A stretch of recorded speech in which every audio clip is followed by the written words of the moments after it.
Hello, everyone, and welcome to today's episode of Immigration and Jobs Talk Show.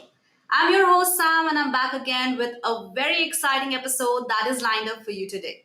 So, before diving into topic and announcing the name of our guest, here's a very important disclaimer. That is by watching our videos, you agree and understand that the information provided by our experts and attorneys, including comments and replies from users, is not legal advice. So, use of information is at your own risk. All right, friends, once again, welcome back to Immigration and Jobs Talk Show. I'm your host, Sam. And today we are diving into a very important and timely discussion. And the topic is how can E-2, L-1, and EB-5 visas open your path to US immigration through investment?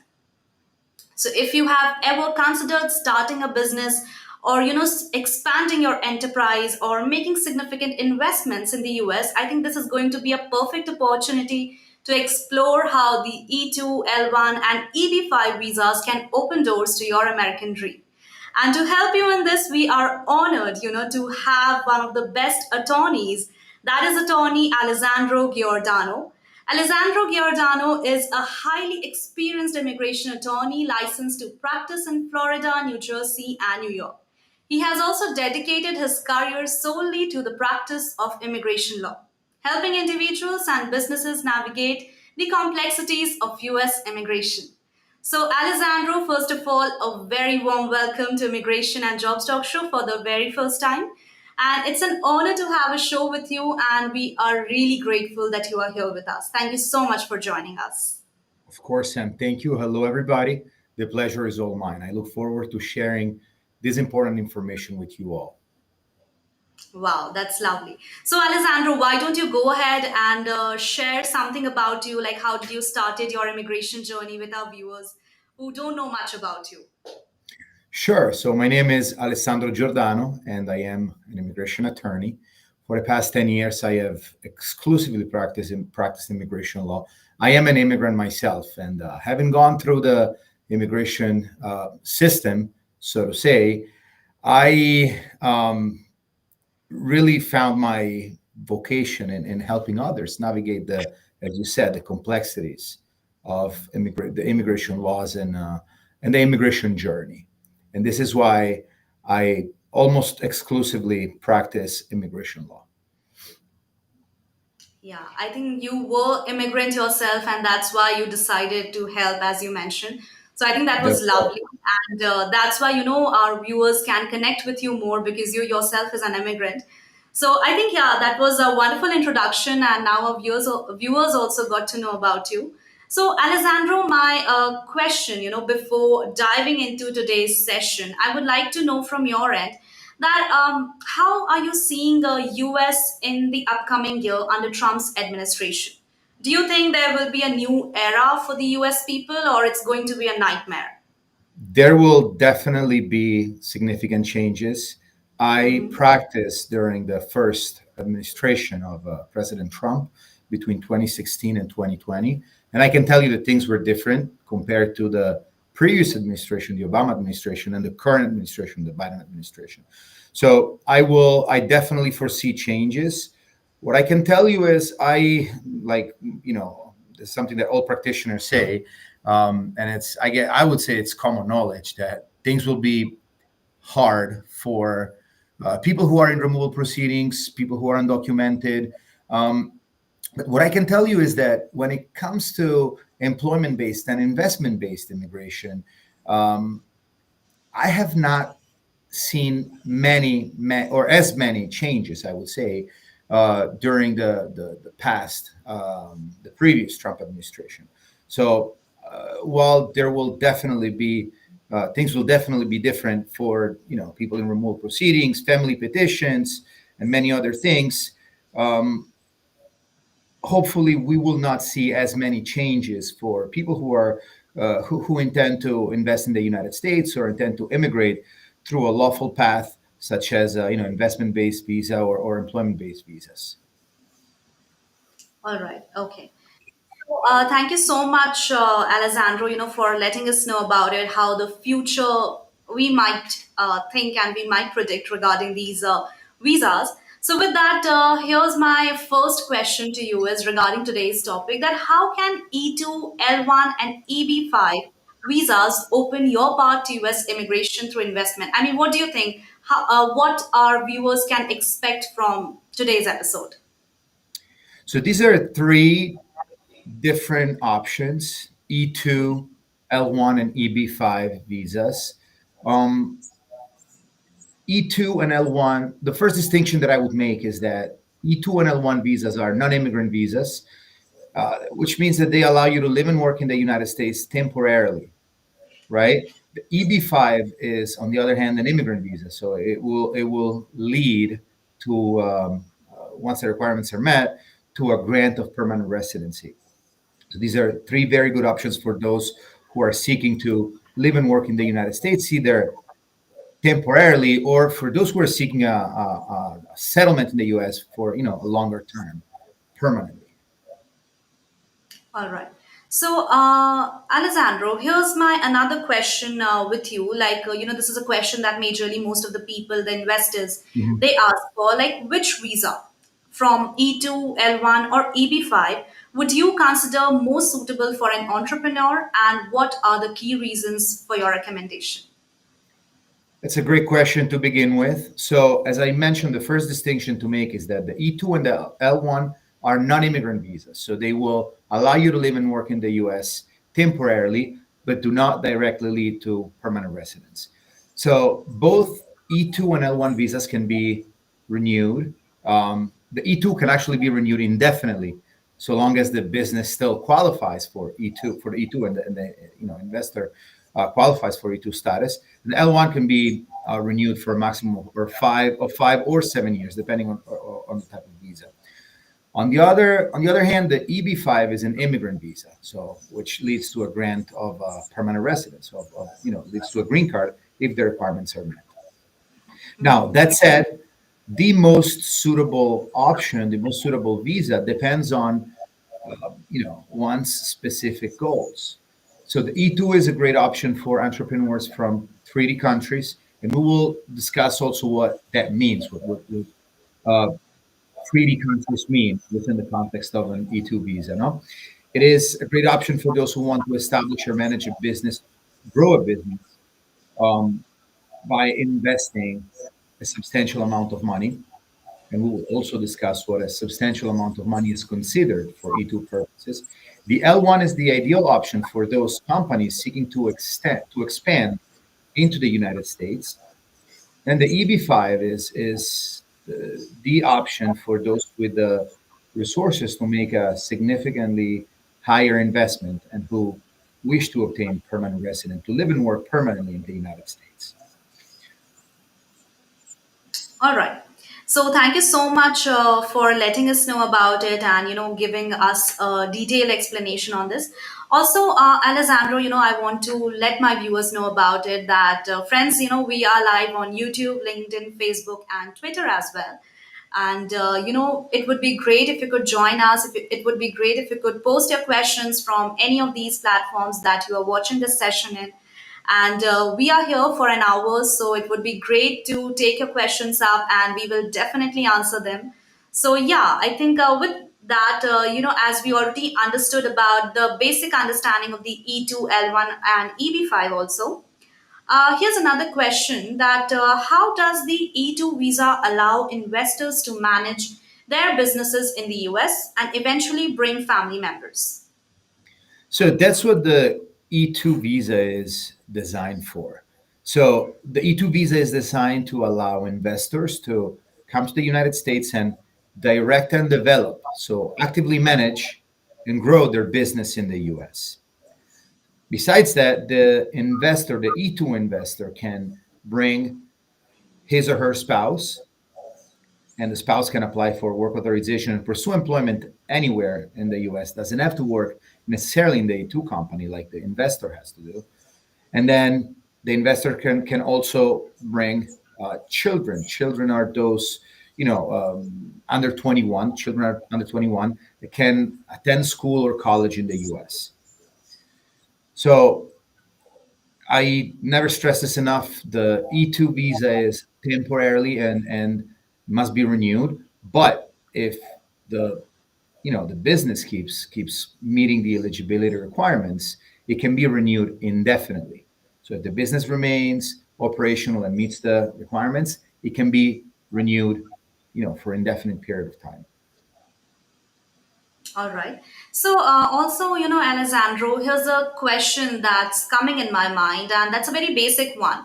Like, till now, we have been discussing regarding visas. But if Mhm. we specifically discuss about the business, then is there any business or is there any other options related to business that you would like to suggest to our viewers? Like, this business will be a good one, good idea in US to put an investment to it. Is there any business types or is there any recommendations to it that you would like to tell to our viewers about it? I would say that, again, we have to look at this question within the context of each specific visa, right? Referring to E2s, there is a requirement that the business in which the E2 investor will invest has to be an active business. It cannot be you cannot obtain an E2 visa by making a passive investment. For example, I cannot invest money in the stock market and apply for an e-visa based on that investment, or purchase real estate and rent it out as is. That's a passive investment. That's not going to work for an E2 visa. So definitely for an E2 visa, what we're looking for is an active investment. There has to be some sort of a entrepreneurial activity or commercial activity that supports the business. All right. And would you like to say about the L1 and the EB-5 as well? The EB-5, there are two ways to invest, quote unquote. There is one can apply for an EB-5 by making a direct investment, so applies it, investing in a new enterprise, or investing through a government-approved regional center. So somebody who wants to take a more, I would say, quote unquote, passive role within the investment and just invest the money without having to manage the business can apply through a a regional center. These are the two ways that we're, the one can invest for within the EB-5 context.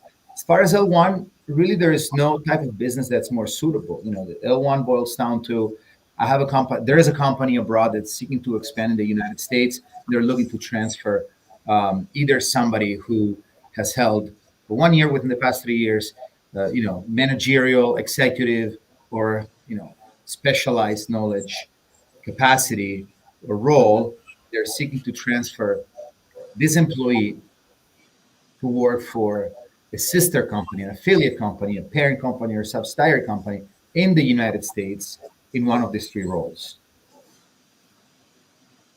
All right. So I think that was a very insightful answer that we got from you, and thank you so much, for putting that up. And let's move ahead with another question that is of L1 visa.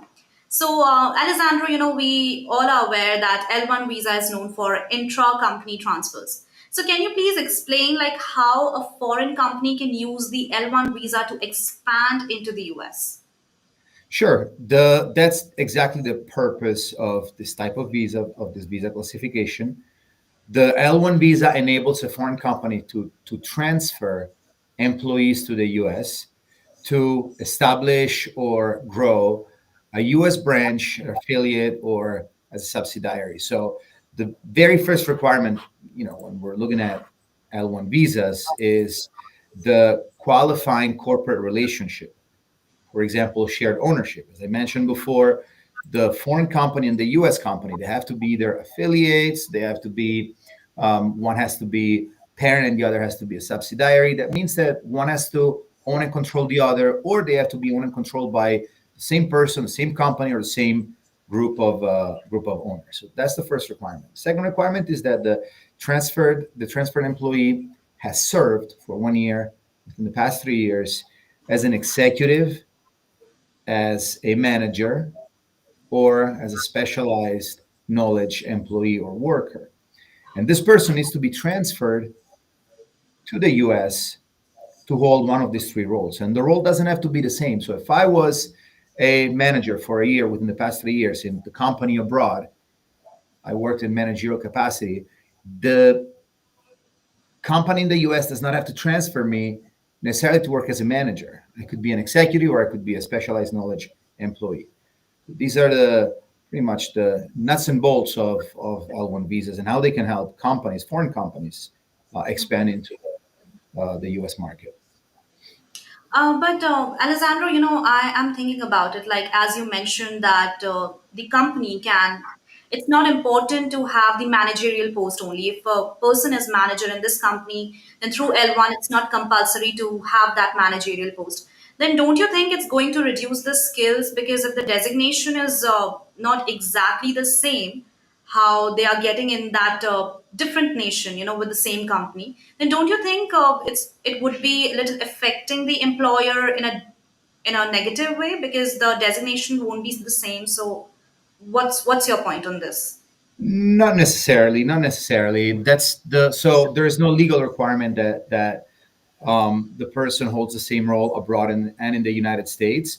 And if given the fact that there is this flexibility, if the petitioning company in the US decides that that employee is better suited or is needed in the US in that new vest, quote unquote, or in that new role, maybe there is a reason.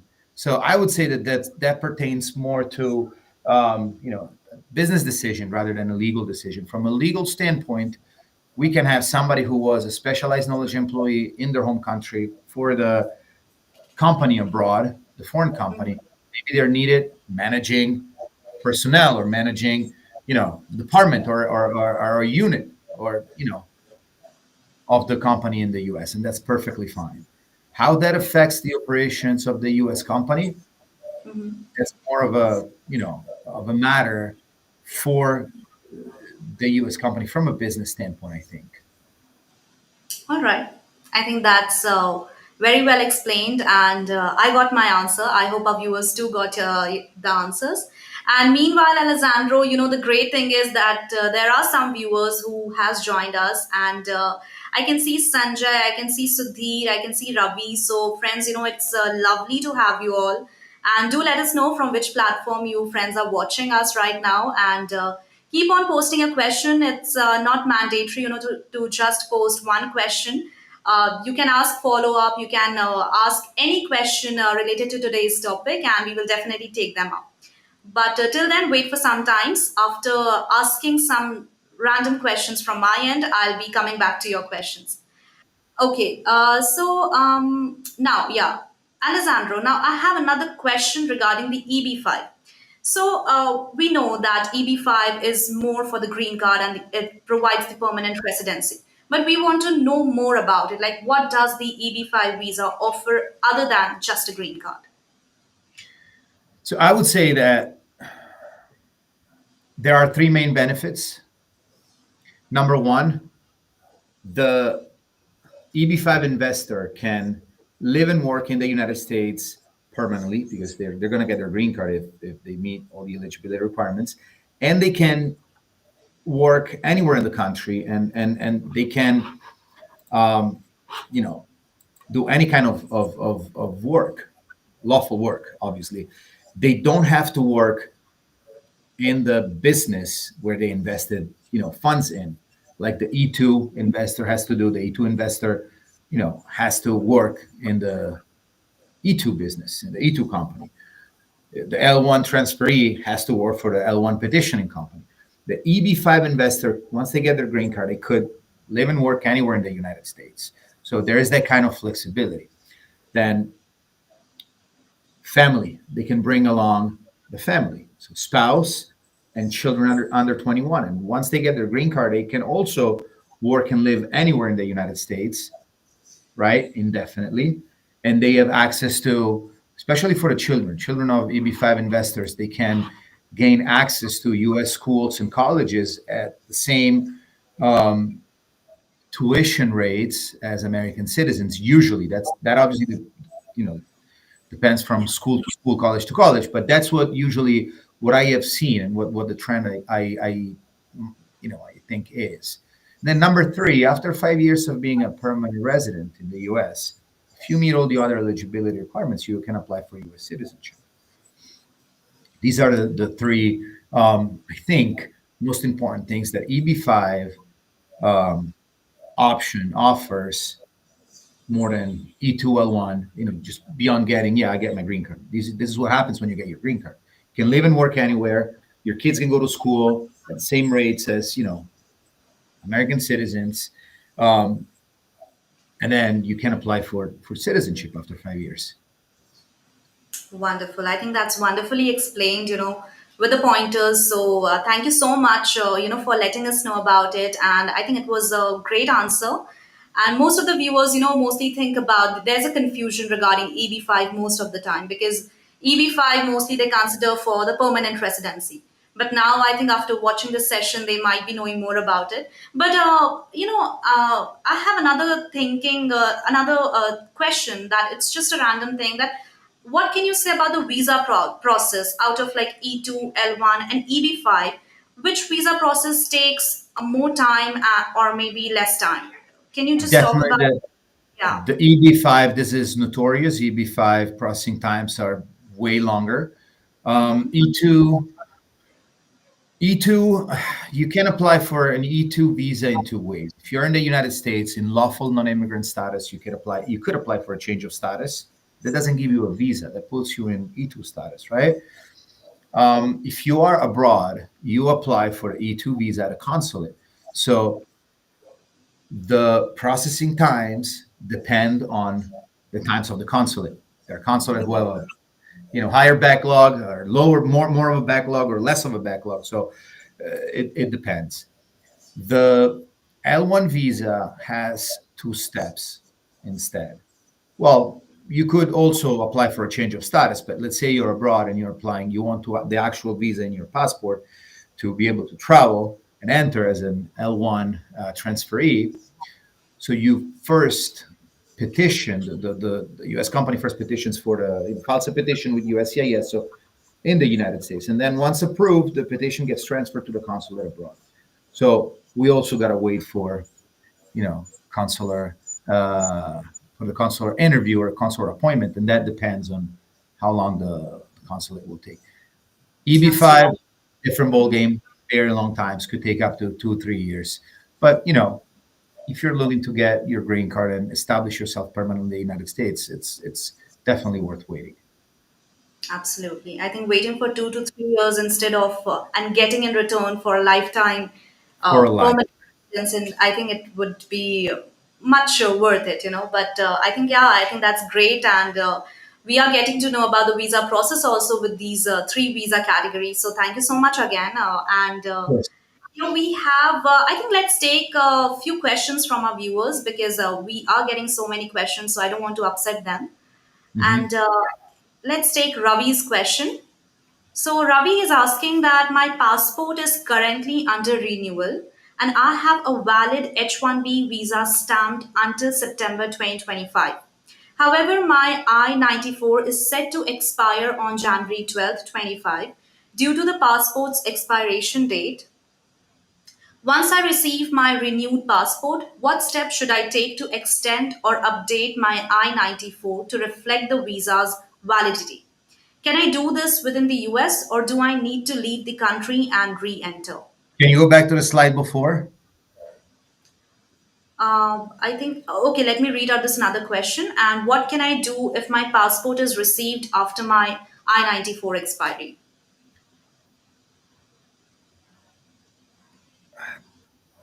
I'm assuming this person is in the US, right? Ravi, I'm assuming you're in the US.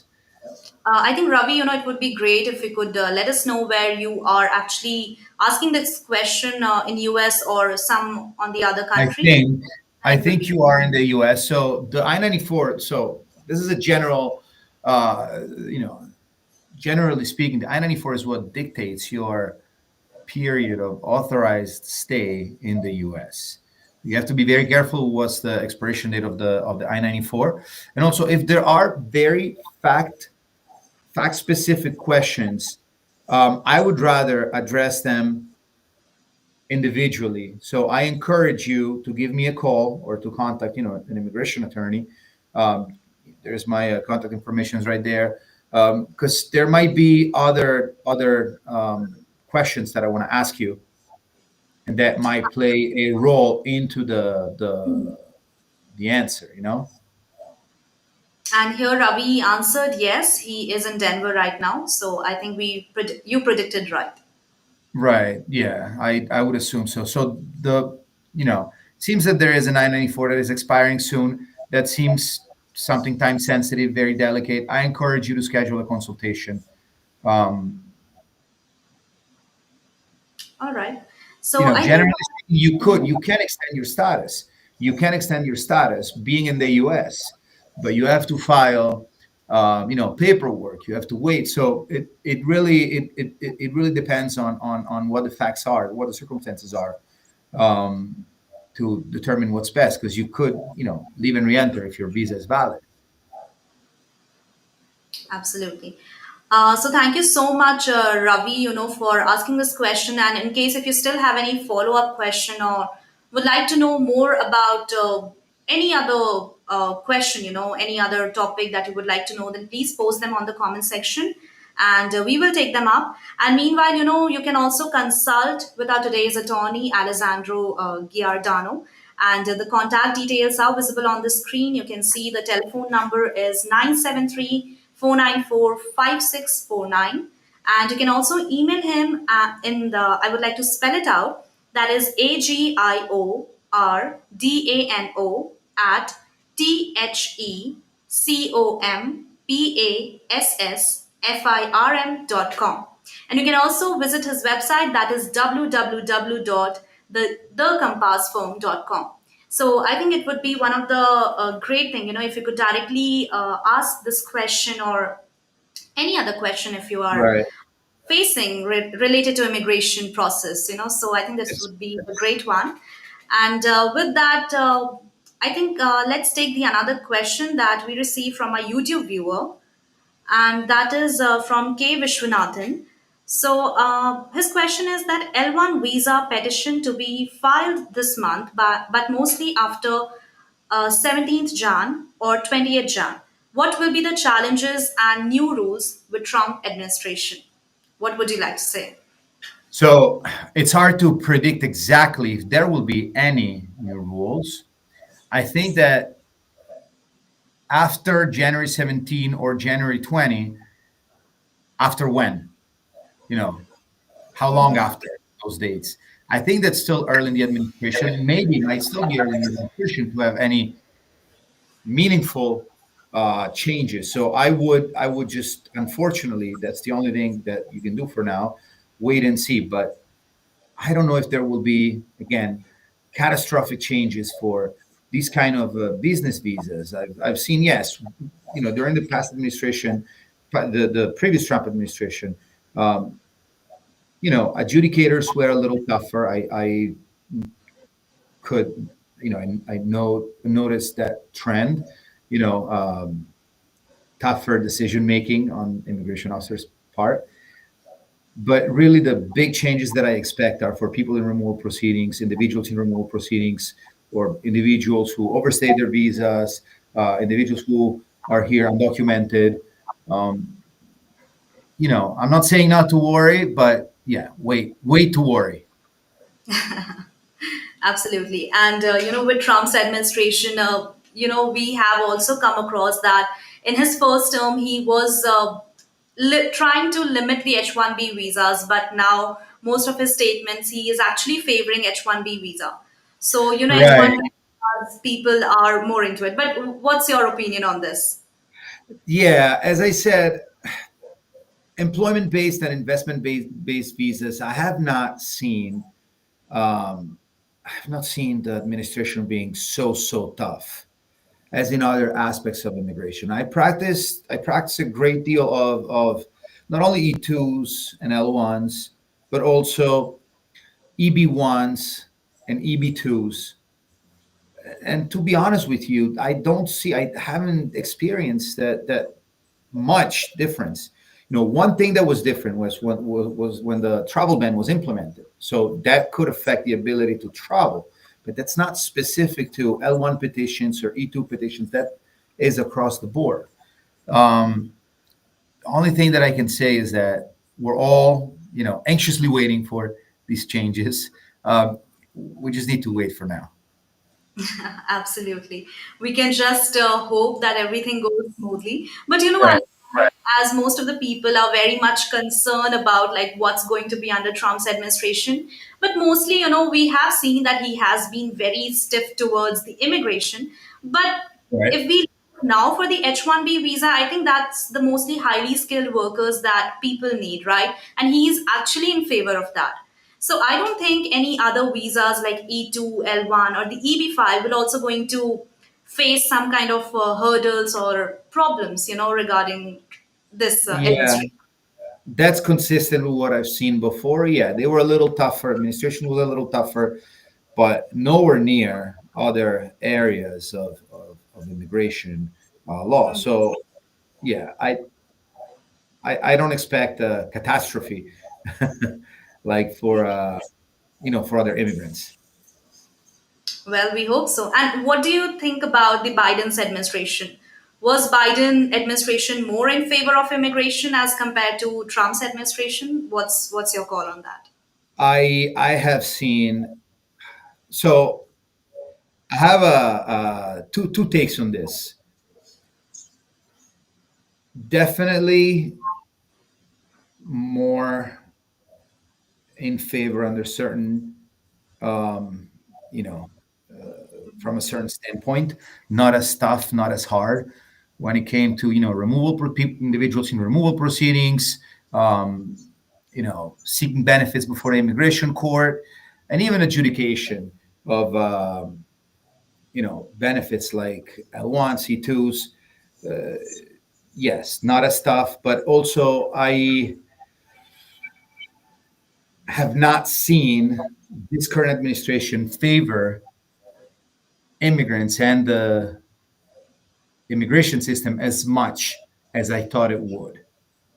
But now it's passed. We have, 2 weeks and we have to move forward and look what's ahead. Absolutely. And I think it would be a great year, and that's what we can hope. So, good luck to Americans, and obviously not just to Americans, it depends upon the whole globe. So, Right. yeah, and, I think with this, Ravi has commented, I will definitely contact you, Mr. Thank you so much, Ravi. And it would be so good, that if you could directly consult with our attorney. And Vishwanathan is also here and saying thank you. Thank you so much, Of Vishwanathan, course, you for. guys are very welcome. My pleasure. Absolutely. And with this, Alessandro, I'll be coming back to our viewers' question after some time. But I would like to continue with another question that's mine. For someone who is considering the E-2 visa, what are the common mistakes that applicants make when proving their investment? That's a very nuanced question. I like it. I will give you first the three most, I would say, common misconceptions of the E2 visa. Yeah, First, you know, so that we clarify what the E2 visa is for and for whom it is. The E2 visa, people think that E2 visa is for everyone. Unfortunately, it is not. It is for only nationals of certain countries. Is a treaty investor visa. That means that the U.S. has to have a treaty with your country of nationality or your country of citizenship. Okay, so only citizens of E2 treaty countries can apply for the E2 visa, and this is it's simple to find out what are the E2 treaty countries. You just Google E2 treaty countries, and one of the first results is the for the website of the Department of State, and they will tell you what the treaty countries are for the E2 visa. So another misconception is that any kind of investment will work for the E2 visa. That's not correct. Um, what I said, as what I said before, the investment for a E2 visa for an E2 visa is to be active, cannot be a passive investment. So many people ask me if they can buy real estate and rent it out as is for profit, and then if this kind of investment is suitable for an E2, and it is not. So an E2 investment must involve some sort of commercial or entrepreneurial activity. So passive investments such as in the stock market or buying real estate and renting it out typically do not qualify. Another misconception is that you know the E2 visa might lead to a green card. No, there is no direct path from an E2 visa to a green card. So if you, after you're here in E2 status, you want to apply for a green card, you have to, seek an independent basis. And you cannot pass from an E2 to an EB-5 automatically or directly. That there is no such thing. However, the E2 can be renewed indefinitely if the business keeps operating and qualifying. So you could be here for as long as you want, so long as you keep meeting the eligibility requirements. Now, as far as mistakes when it comes to E2, one of the main mistakes is failing to demonstrate that an investment is substantial. We have to demonstrate that we have invested a substantial amount of money into the E2 business. And then another mistake that I see frequently is insufficient documentation of the source of funds. Remember, when you invest in the United States, this is valid for both E2 and the EB-5, but you have to demonstrate that um, your funds, the funds that you're investing, originated lawfully. It's called the source of funds. So we have to thoroughly document the lawful source of your investment. I would say that these are the main misconceptions and most common mistakes when it comes to E2 visas. Absolutely. And I think that was a great one because it's not just important to understand the mistakes, but also, what people predict and what people Right. think with that, what mistakes they do. So thank you so much, Alessandro, and also for letting us know that these mistakes are not common only for the E2, but also for the EB-5 visa. So Right. I think, it would be great if you could also, the EB-5 investors can also look for these mistakes. And with that, here's another follow up question that we received from Ravi, and it is: will having a child born in France provide any advantage in expediting the green card process for an H-1B visa holder? What would you like to say on this? Not directly, not that I can think of. Okay. Not that I can That, think of. okay, that's not an issue. I think, I don't. Not that I can think of in the sense. I don't think so. I don't think it will provide any advantage in expediting the green card. No. okay, I hope, Ravi, you got your answer. And let's move ahead with another question also that I have in my mind. That is, Alessandro, we can say that entrepreneur, I want to talk about the entrepreneurs and the business people. So, is it like, can an entrepreneur start a new business in the US under the E2 visa, or do they need to buy an existing business? Great question. I get asked this question 100% of the time that I have an E2 consultation. People ask me Right. all the time, do I have to buy, do I have to start from scratch, or can I buy an existing business and maybe keep it as is or make some changes? The answer is both. Either option is viable. Entrepreneurs or investors who are looking to come to the United States on an E2 visa, with an E2 visa, they can either start a new business from scratch or purchase an existing business.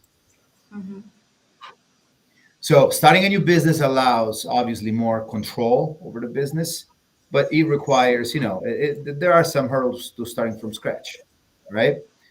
Absolutely. Purchasing an existing business offers the advantage of maybe an established business, some maybe operational history, customer base. So from a legal standpoint, both options are viable. You can come to the United States with an E2 visa by both starting a new business or purchasing an existing business. Which one is better for you depends on what you want to do. Absolutely. And I think that was a wonderful answer. So I hope our viewers got to know that it's not exactly necessary, that to have to start a new business or to buy a new one. It completely depends upon your situation. And if and still you want to need a further clarification, or still you want to personally connect with our attorney, then you can directly contact him on the contact details that's visible on the screen. and that is 973-494-5649. And with the email ID that is definitely, I would like to read it out, and that is Agiordano at thecompassfirm.com. And with the website, you can also visit there. That is www.thecompassfirm.com. So with that, we have another viewers also, and Sanjay is here. So I would like to take up his question. And Sanjay is asking that I am running a successful IT business in my home country, and I'm thinking about expanding it to the US. Would the L-1 visa be a better choice than an E-2 visa for me? What factors should I consider when choosing between the two? The very first factors that you want to consider, Sanjay, are number one, are you a national of one of these treaty countries?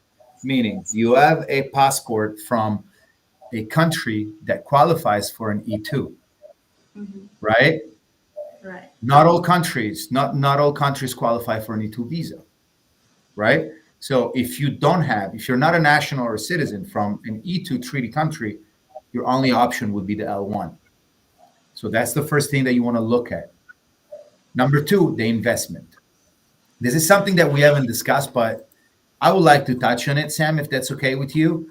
The I difference think between that's great. Yeah. right, the difference between the investment part, between E2s, L1s, and EB-5s. They're Mhm. three completely different, type of investments required. For E2, the investment has to be substantial. The law doesn't tell us what is substantial, right? What substantial means doesn't say under 50 is not over 50, it is. Under 100 is not over 100, it is. No. Usually, what I like to see is at least $100,000. So, Sanjay, you want to look at, the funds that you can invest. Number one, if you're a citizen of a treaty country. Number two, if you can invest $100,000 at least. Um, those are the two requirements that I look at. Now, circling back to the differences, between the investment requirements. E2 has to be a substantial amount of money. L1 doesn't mandate a specific investment. We just need to show that the company's operations in the US are adequately supported in terms of resources, personnel, but there is no set amount. And for the EB5 calls for a more significant investment, $1,000,000 or $800,000, depends on where the funds will be invested. All right. Okay, so here's another question, Alessandro. And with that, thank you so much, Sanjay, for participating. And in case, if you have any follow-up question, then please post them on the comment section. And with that, here's another question, that what are some of the challenges and advantages of using the L1 visa to move employees or executives to the US? Interesting question. So, the first challenge that I see when it comes to an L1 transferee, this is more for larger companies with a lot of owners, right? We have Yeah. to we have to prove that there is a qualifying corporate relationship between the company, the foreign company, the company abroad, and the company in the United States. When you have a large multinational company abroad with a lot of owners, it's complicated to prove that there is that relationship. Maybe the owners are not the same in the US. Maybe Right. ownership is not the same in the US, right? And that's the first thing that usually, you know, could be challenging when we deal with large multinational companies. And then number two, it's something that USCIS tends to question a lot, and it's the capacity in which the individual worked in the foreign company, right? So this is always challenging, demonstrating the employee's executive, managerial, or specialized role. So we have to be very, very detailed in the description of the duties. We have to be very, very specific. because that's usually a challenging part. Absolutely. And also, what would you like to say about the advantages? So the advantages for the L1, I would say off the top of my head, um, number one, there is no minimum investment required. It's Oh, not like the that. EB-5 or the E2. Mhm. E2 again, as I said, I would like to see at least $100,000. For the L1, there is no such thing. There is no minimum investment amount required. Number two, if you qualify for an L1A, chances are you also qualify for an EB-1C, which is a type of green card, an immigrant visa petition that leads to a green card that has the uh, same or very similar requirements to an L1A. So if you have L1A status, you qualify for L1A status, you're here in L1, as an L1A transferee, chances are you can pursue after some time, you can pursue EB1C classification and apply for your green card. So that's the second advantage that I would say. Then number three, you're allowed to bring your spouse and your children under 21. So you can come with the entire family. That's the third Wow. advantage that I would say. I think there are lots of benefits to it, and I think it would be one of the Yeah. great, a very safe kind of visa category to invest on. So thank you so much, Alessandro, for letting us know about it, and for explaining, not, I won't say in a very detailed format, but in a very crisp and clear way. And I think with this, you were correct. The short answers are more correct and more accurate to understand. So with that, I would like to continue with my next question. That is, how do E2 visa holders navigate the challenges of renewing their visas, especially if their business is still growing? And what steps can they take to ensure smooth renewals and improve their chances for the approval? So when you renew your E2 visa, I feel like renewing is a kind of an improper term because you're reapplying for the visa, right? And you have to Correct. show exactly the same requirements that you made the same requirements of eligibility that you showed the first time. Just you don't have to invest again because you can use the initial investment, right? Yeah. But the renewal success for an E2 depends on a few things. First of all, the business has to show continued operations, right? The business has to still be operating and running. So we want to provide financial records to show that the business is operating and financially healthy, quote unquote. Then we want to show. I like to show that we are employing people in the United States, so job creation. These are usually the main point. There are obviously other requirements, but these are I think that the things where an E2 visa holder that wants to renew his or her E2 visa should be more proactive about. All right. Okay, and with that, here's another question: that how does the E2 visa allow investors to manage their businesses in the US and eventually bring family members?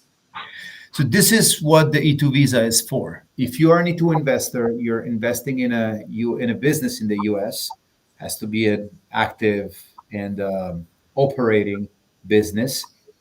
And as an E2 investor, you're coming to the US to direct and develop the business.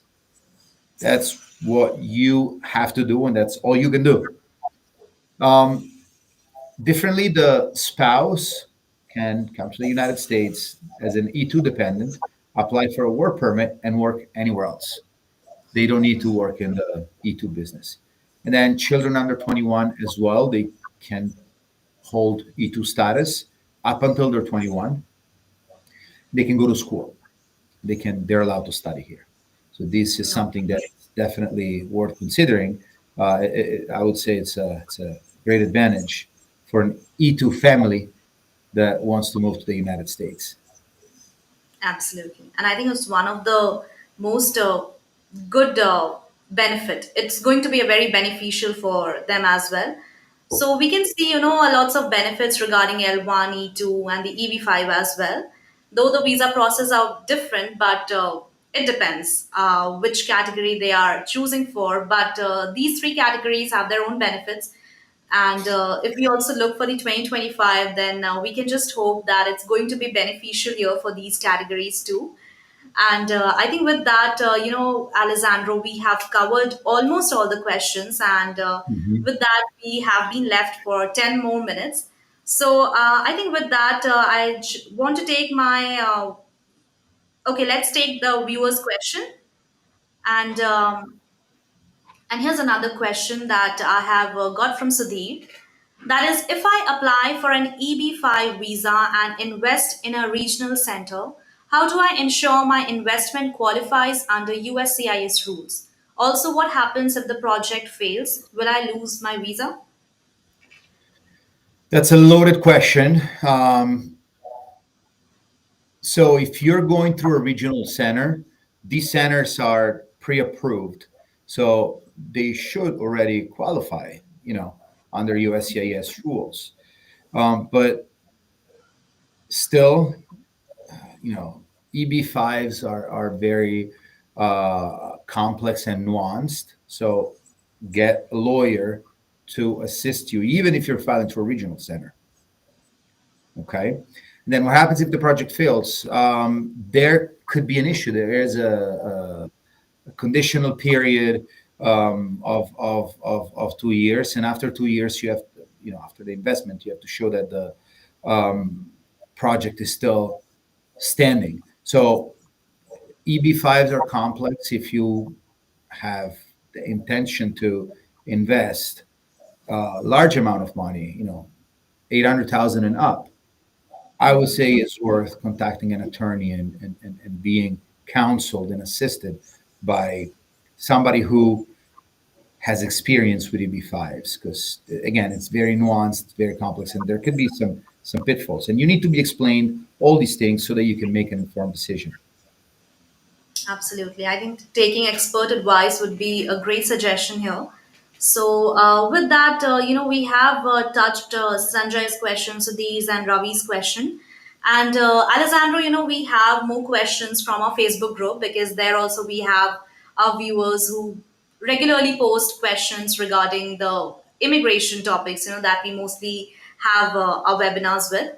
So, here's another question that I would like to ask from you. That is, does buying an existing home care facility qualify for EB-5? Overbroad question, I think. There are many requirements to an EB-5, many requirements to an EB-5. So, you have to invest in a new for-profit enterprise. So a new, commercial for-profit enterprise is one established after a certain date, or if it was the certain date is November 29, 1990. If it was established before, you have to restructure or reorganize it, or make some changes. So it really depends. Is a very fact-specific question, um, and you need to invest the required amount. And that depends on where you're investing. You need to show that you are creating a certain amount of jobs. So I think that it's hard for me to answer this question based on the very, very, very little information provided.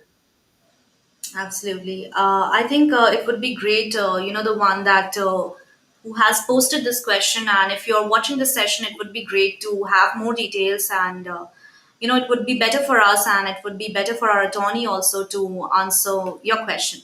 So, no worries. Let's move ahead with our next question. And the question is that I'm a Canadian citizen of Indian origin. What is the processing time for obtaining a green card via the EB-5 route? Are there any quota restrictions applicable to individuals born in India? So for the EB-5, again, the timings are very, very long. What does it mean, a Canadian citizen? So you have a Canadian passport, but Indian origin. Where were you born? Because the restrictions are for certain nationals. Um, I think he has been born from, I mean, in India only, and after that, sometimes he took Canadian citizenship. Right. Right. There is some backlog. And nationals of India are a little, we know that there are some restrictions. Um, but again, I would need to have a little more information to answer this question. To answer this question, there are some restrictions. Most EB-5 categories now are current,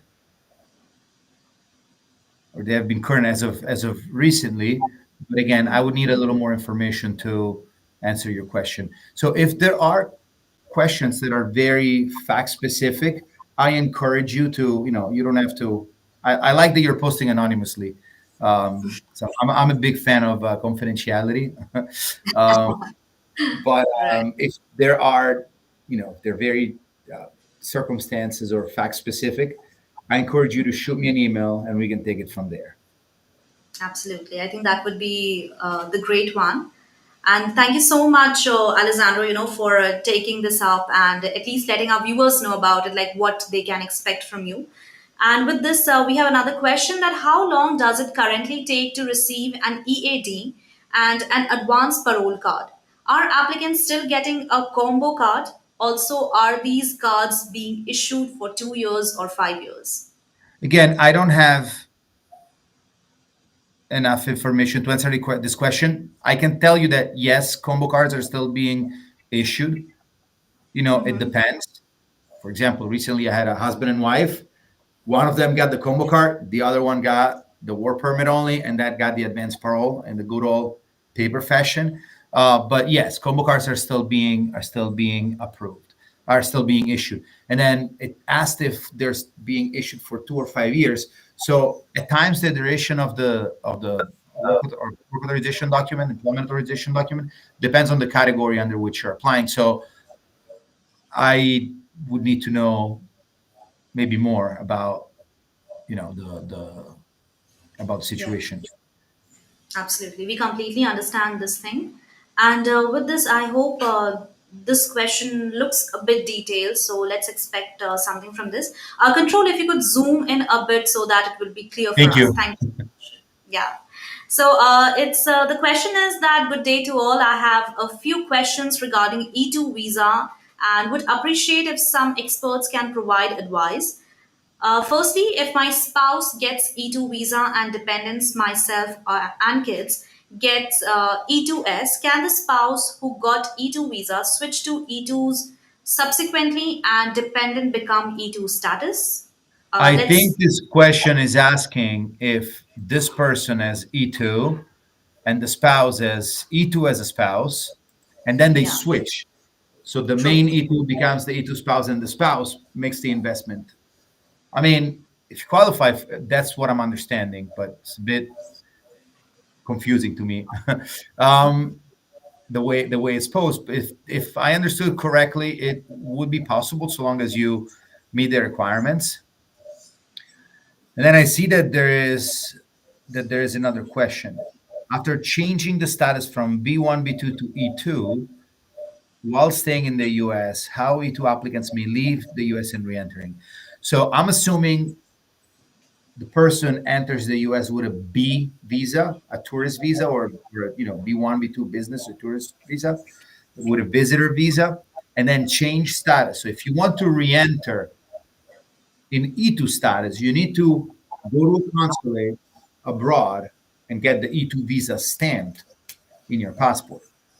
And then you can re-enter with a E2 visa and have E2 status. So you would need to get the actual visa stamp in your passport for E2. All right. So I think with this, Alessandro, we have completed our Facebook questions too, and I think most of our viewers also got your answer. And it's almost 1 hour, but there's one more question that I would like to know it from you because this is a mandatory one and it's very important to know. So, is there a famous company or entrepreneur who used the L1 visa to enter the US? And how did they ensure that their visa approval and what can others learn from their journey? I love this question. So I love this question because many large multinational companies used L1 visa option. Like many large multinational companies, Yeah. go have their employees go this route, to transfer them to the US. However, this is something interesting that I actually want to emphasize. The L1 visa is not just for large corporations.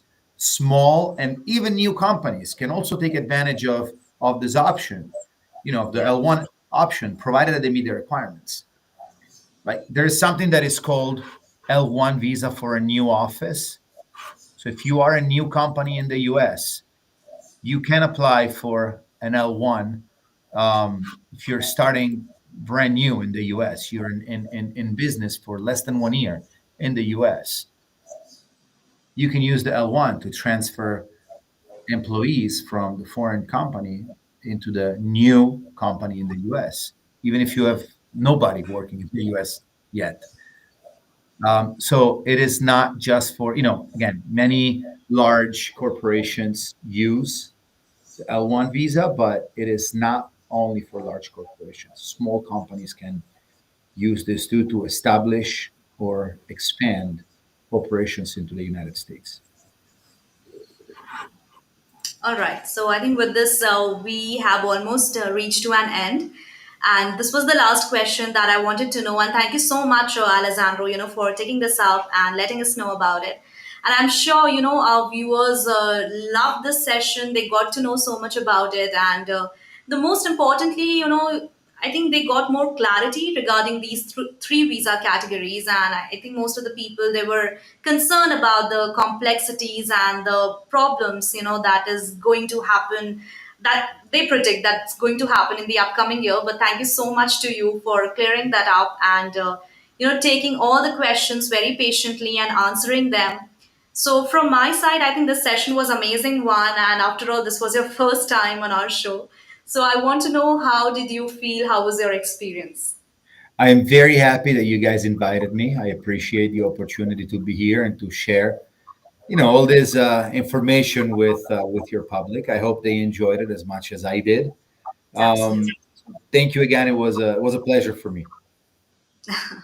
Same here. And I think it was truly an honor to have you with us today and, to have this session and to introduce you to our viewers. It was one of the great thing. And thank you so much to our lovely viewers also who participated in today's webinar and asked their questions.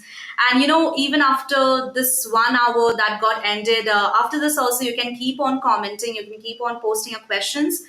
And in the next show that we are going to have with Alessandro, we will definitely take that up.